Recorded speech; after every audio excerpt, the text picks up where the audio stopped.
रामकृपाल जी, राहुल गांधी को लेकर तो बीजेपी कहती है और ममता बनर्जी तक कह चुकी हैं, याद करिए, कि ये तो बीजेपी की टीआरपी हैं, और कांग्रेस के बीजेपी कहती है कि राहुल गांधी प्रचार करते रहे, हमारे लिए तो उतना ही अच्छा है। लेकिन क्या आपको लगता है कि भारत जोड़ो यात्रा पार्ट 2 का जो मैंने रूट बताया और जो डिटेल्स हमारे पास आ रही हैं कि राजस्थान मध्य प्रदेश में काफी समय वो बिताएंगे इस यात्रा में, इससे आपको भी समझता है कि लगता है कि कांग्रेस पार्टी भी अब समझ रही है कि राहुल गांधी की छवि बदल गई और वो फोर्स मल्टीप्लायर हो सकते हैं इन 2-3 राज्यों में? देखिए, अभी जो आशुतोष कह रहे थे उनकी 2-3 बातों से मैं बिल्कुल सहमत हूं, और मैं भी एक बात को कहता हूं कि देखिए, जब भी कोई इस तरह का गंभीर प्रयास होता है तो हम लोग उसको तात्कालिक सफलता से पहले सबसे जोड़ देते हैं। मैं थोड़ा सा इससे हट करके बात करूंगा। देखिए, कांग्रेस का जो इतिहास रहा है, आज़ादी से पहले कांग्रेस पार्टी जो थी वो गांव में हर गली मोहल्ले में उसके कार्यकर्ता जो बाद में नेता बने सब घूमते थे और एक संघर्ष किया उन्होंने। आपको मैं इतना बता दूं कि गाँवों में जो लोकगीत बने हुए हैं जो आज तक गाए जाते हैं, आप ताजुब करेंगे, उनको सुराजी गीत कहते हैं, वो उस दौर के हैं। तो यानी कांग्रेस ने जो परिश्रम उस समय किया था, जो अंदरूनी ग्राउंड लेवल पर जो संघर्ष किया था, उसका फल बहुत दिनों तक मिला। लेकिन जैसा कि धीरे धीरे वो एक समय होता है जब आप बिल्कुल, जो हालत कांग्रेस की हुई वो बहुत ही ख़राब हो गई जिस लेवल पर। आज कांग्रेस को ये ज़रूरत थी कि आप सिर्फ तात्कालिक सत्ता की बात मत सोचें, आप संगठन से सत्ता पर पहुँचे थे, और फिर वो ज़माना आ गया है कि जब आपको संगठन से सत्ता पर पहुँचना है। और मैं समझता हूँ कि संगठन के लिए ये जो राहुल जी ने पहला जो किया था और दोबारा कर रहे हैं, ये सबसे महत्वपूर्ण ज़रूरी चीज़ होती है। मैं एक चीज़ केवल कहूँगा कि जब माओ से तुंग भी बहुत ज़्यादा वहाँ कर रहे थे चाइना में, वो क्रांति के लिए जो संघर्ष कर रहे थे, तो उन्होंने 5 लाइनें कही थी। Go to the people, learn them, live among them and teach them. लेकिन टीच देम से पहले 3 चीज़ें होती, और आखिर उन्होंने कहा था build upon what they have. अगर आपको राजनीति में बहुत लंबा, राजनीति कहिए, सामाजिक बदलाव की बात कहिए, तो उसमें तो मैं समझता हूँ कि राहुल ने जो जैसे पहले वो किया था पहली यात्रा में, मुझे नहीं लगता है कि पहली यात्रा में भी उनका ये कोई मकसद था कि बिल्कुल अभी सत्ता पर हम कब्जा ही कर लेंगे। राहुल 24 की तैयारी कर रहे थे। राहुल में देखिए एक भूख है जो मुझे अच्छी लगती है। वो भूख ये है कि जनता से मिलिए, और जिस तरह का आज हमारे देश में जो चीज़ें हो गई हैं, ये सबको पता है कि अब आप नाम या फलाना चीज़ रख करके या सिर्फ पॉलिटिकल नैरेटिव पर चुनाव नहीं जीता जा सकता।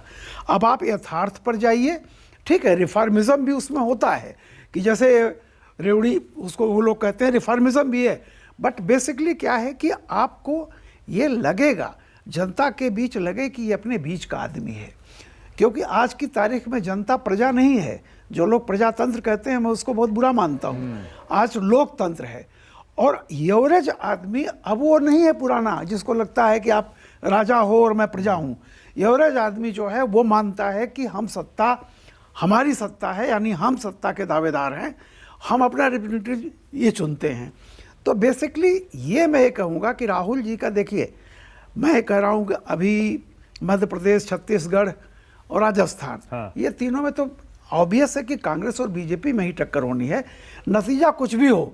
लेकिन मैं ये देख रहा हूँ कि अगर कांग्रेस को एक राष्ट्रीय विकल्प के रूप में जैसे पहले थी उभरना है, तो चाहे आप विधानसभा का चुनाव अभी जीतते हैं नहीं जीतते हैं, ये राहुल गांधी जो कर रहे हैं निश्चित तौर पर एक गंभीर प्रयास है, और मैं समझता हूँ ये देश के लोकतंत्र की अच्छा है। बिल्कुल सही। अगर 2 राष्ट्रीय पार्टियां खड़ी होती हैं, जरूरी नहीं है कि इसी बार आप सब कुछ हासिल कर लें, लेकिन लगातार ये प्रयास आप जारी रखें। बिल्कुल ठीक। देखिए, पहली यात्रा के बाद जो परिणाम आए वो कोई कांग्रेस के हित में तो नहीं थे, पर कर्नाटक तो बताते हैं कि राहुल गांधी ने बहुत असर छोड़ा वहां पर। लेकिन मैं बताऊं, लेकिन फिर भी राहुल गांधी, मान लीजिए कर्नाटक की बात मैं कर रहा हूं, फिर भी उन्होंने, मेरा कहना का यह है कि तात्कालिक लाभ के लिए नहीं, वो व्यक्ति ही राजनीति में टिक पाएगा जो दीर्घकालिक लक्ष्य को लेकर के चल रहा हो।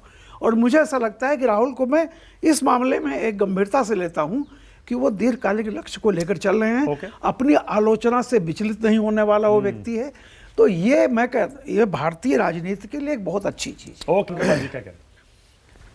मानक जी, मैं ये कह रहा हूं कि देखिए, इन यात्राओं को, जैसे राहुल जी की यात्रा है, मैं थोड़ा, जैसे मैंने कहा कि मैं अभी के चुनाव या 24 के चुनाव के मद्देनज़र नहीं देखता हूं। उसका एक रीज़न है। देखिए, 1984-85 में 400 सीट्स जब कांग्रेस को मिली थी और उसके बाद डबल फिगर में आ गई, 50, 44, 45 जो भी है। अगर आप उस यात्रा को देखेंगे तो ये पाएंगे कि कांग्रेस धीरे धीरे अब वो, मैं उस पर बात पर नहीं जाता क्यों ख़त्म हुई।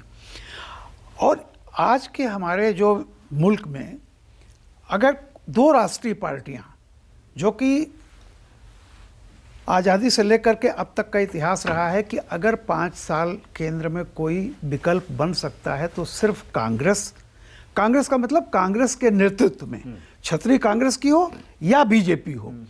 तो जाहिर सी बात है कि हमारे लोकतंत्र के लिए एक बहुत ज़रूरी है कि दो पार्टियां, दो राष्ट्रीय पार्टियों का उभार रहे। उसमें से कौन आता है कौन नहीं आता है डिपेंड अलग होता है। और एक बात बता दूं, बीजेपी जो, जैसा आसू जी कह रहे थे, बीजेपी जो यहाँ से दो सीट से लेकर के आज 300 तक जो पहुंची है, तो आप देखिए कि वो हमेशा संगठन से सत्ता तक पहुंची है। और मैं मानता हूं कि स्थायी कोई भी विकल्प तभी हो सकता है जब वो संगठन से सत्ता तक पहुंचे। सत्ता में रह करके अब वो कांग्रेस के दिन चले गए। कोई एक मेहनत करने वाला ऐसा नेता चाहिए जिसको आम जनता, जो एवरेज एज ग्रुप है 40s का 50s का, जो उससे कम्युनिकेट कर सके, जिसको लगे कि हाँ ये हमारे बीच का है, हमारी बात सुन सकता है। देखिए, राहुल के साथ जो एक एडवांटेज क्या है, एक जिस परिवार से आते हैं, पहचान उनकी पूरे देश में है।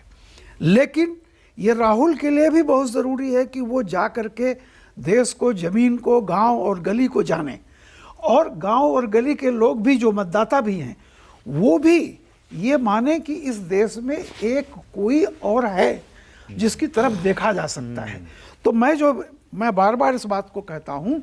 बहुत पहले राजेंद्र माथुर जब नवभारत टाइम्स संपादक थे तो उन्होंने एक लेख लिखा था भारतीय राष्ट्र राज्य का भविष्य करके। तो उसमें बिल्कुल अवधारणा यही थी कि देखिए, जैसे पूरी दुनिया में क्या है कि एक राइट होता है, एक सोशल डेमोक्रेट, बिल्कुल लेफ्ट न कह लीजिए, एक बीच का, और राइट भी जो होता है उस तरह का राइट नहीं रहता जिसको हम इस संदर्भ में कहते हैं कंजर्वेटिव हो गई या डेमोक्रेट हो गए। तो अगर भारतीय लोकतंत्र इवॉल्व कर रहा है, अगर यहाँ दो पार्टियाँ, दो विकल्प, मैं जो बात कह रहा था कि देखिए, इस देश के लिए, इवन बीजेपी के लिए भी अच्छा है ये चीज़ कि एक राष्ट्रीय पार्टी उसके रूबरू खड़ी हो, और ये पूरे लोकतंत्र, पूरे भारत देश के लिए अच्छा है। और जो मैं एक बात और आप कह रहे थे, पदयात्रा, मैं आपको एक चीज़ बता दूं। देखिए, जरूरी नहीं है कि पदयात्रा का लाभ आपको आने वाले चुनाव दिखाई दे। चंद्रशेखर 83 में चंद्रशेखर ने इतनी बड़ी भारत यात्रा की थी, और अंत में क्या हुआ, उसी यात्रा के बाद बलिया से चुनाव हार गए। ये भी एक इतिहास है। लेकिन इसका ये मतलब नहीं कि चंद्रशेखर जी की वो यात्रा जो थी, सर्कमस्टेंसेस थे। मिसेस गांधी की जो हत्या हुई उसके चलते एक वैसा हुआ। लेकिन कहना यह है कि वो, वही सोचिए, चंद्रशेखर जी की वो यात्रा थी जिनको देखने के लिए मैं खुद बम्बई में था 82 में 83 में, 1-1 घंटे खड़ा रहना पड़ता था। वो इतने देर से पहुंचते थे। वो लोकप्रियता थी, और आकर के बलिया से चुनाव हार गए। कल्पना कर लीजिए। देखिए, इस पर नहीं, सबसे बड़ी बात ये होती है कि कांग्रेस पार्टी को अगर कोई आज की तारीख में उसका खोया इतिहास ला सकता है एट प्रेजेंट में, मैं नहीं कहता कि भविष्य में क्या होगा, तो राहुल गांधी से ज़्यादा सुटेबल नाम और ताकतवर कोई दूसरा चेहरा कांग्रेस में नहीं है। ओके।